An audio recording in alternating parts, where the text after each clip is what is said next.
In this video, we are going to talk about the lifestyle of Oprah Winfrey. So before starting this video, like this video and subscribe to our YouTube channel for future updates.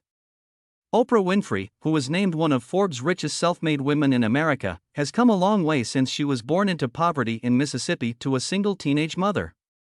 She has a net worth of approximately $2 billion as of June 2019. Since her debut appearance on our television screens as presenter of The Oprah Winfrey Show in 1986, Oprah's film roles, book club, product line, magazine, television network, and Emmy award-winning shows have raked in millions. Oprah has shared her fortune since becoming wealthy. According to People, she has donated millions of dollars to various charities and has even created a couple of her own. Of course, because to her billionaire position, she still has enough of money to live a luxury lifestyle. "I'm trying to live the life that I preach about," she said on CBS This Morning. However, it's difficult. "We believe it would be if we had $1 billion as well." On the side of a volcano in Maui, Oprah produces her own food. When you think billionaire, you probably don't think farm, and Oprah Winfrey didn't either when she bought her Hawaiian house.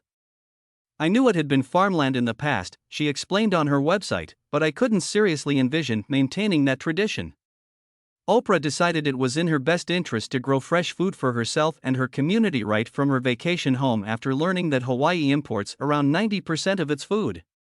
After visiting with fitness instructor Bob Green, who had previously assisted her in losing weight, she recognized that growing her own foods was the way to go.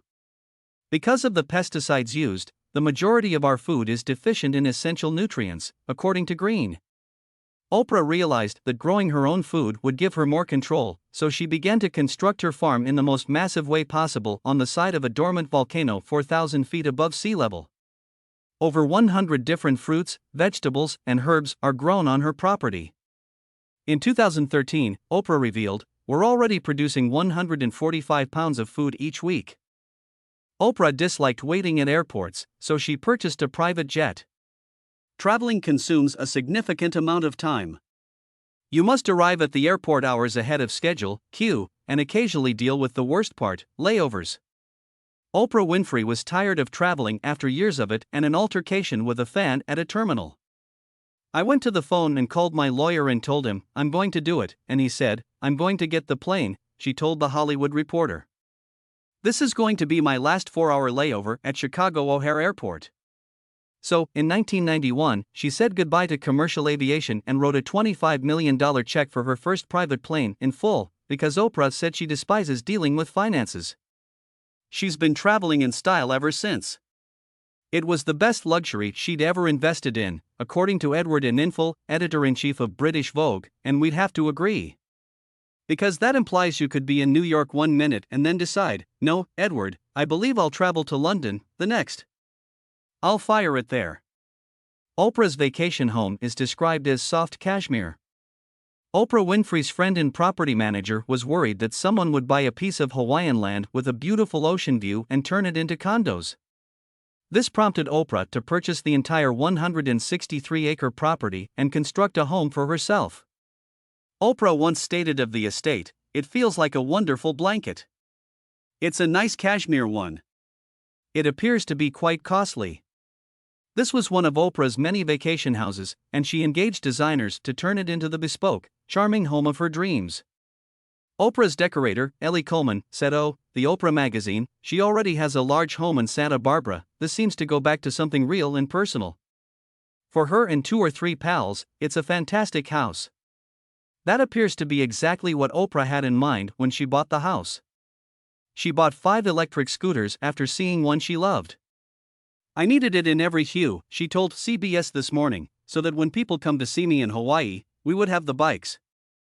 We haven't received our invitation yet." For Oprah's garden, a rose was genetically modified. Even with all of her extravagant residences, Oprah Winfrey enjoys being outside in nature, so when it came to planning her California home, she knew she needed an equally extravagant garden to enjoy. She recruited celebrity designer Dan Bifano to put it together and complement the decor of her home, according to Oprah.com. He came over and showed Oprah a selection of roses from which she could choose, but then he had a whole new idea. The designer collaborated with hybridizer Tom Careth to create a unique rose for the millionaire. It took 5 years to build one of the world's largest hybrid roses, and Oprah even got to name it. Rather than naming it after herself, she named it after 18 African American women she admires. The red and black Legends rose was shared with greenhouses all over the world in 2008, allowing everyone to create a garden like Oprah's. Maybe not quite as good as Oprah's. Oprah held a yard sale that lasted 3 days and filled 3 big tents. Oprah Winfrey felt it was time to downsize in 2013. On Oprah.com, she said, "I knew my mansion was stunning. I mean, just about every dinner guest I've ever had told me that as they sat on the edge of the plush sofa, careful not to get fingerprints on anything." She felt she needed to make her home feel more homey and less cultured at that point. Downsizing, on the other hand, means something entirely different to a billionaire like Oprah. All of the items Oprah opted to get go of could fit into 3 huge tents. She sold everything from furniture to dolls to electric scooters at auction. CBS This Morning quoted her as saying, "It's my concept of a yard sale."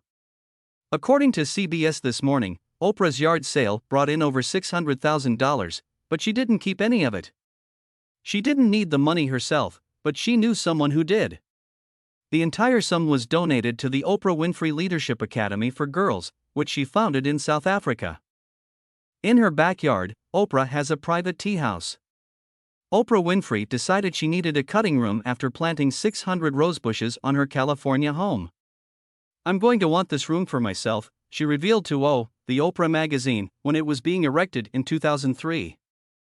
As a result, it was transformed into a private tea house, the ideal spot for a cup of tea, soaking up the sun, and admiring the view of her flowers via a huge arched doorway. Only the swishing of the breeze, the water trickling in her enormous fountain, and the birds singing outside the windows can be heard when inside. Electronics and work are not permitted in Oprah's serene tea house. There will be no meetings, she stated emphatically. She wouldn't even let a bathroom be constructed in the space. "You don't want to be here in this confined place and hear someone else flushing the toilet," she told interior designer Nate Berkus, adding, "You have to pee, you have to walk outside." What do you think about this video? Do let us know down in the comments section below. If you enjoyed this video and want to hear from us again, be sure to hit that subscribe button before you go.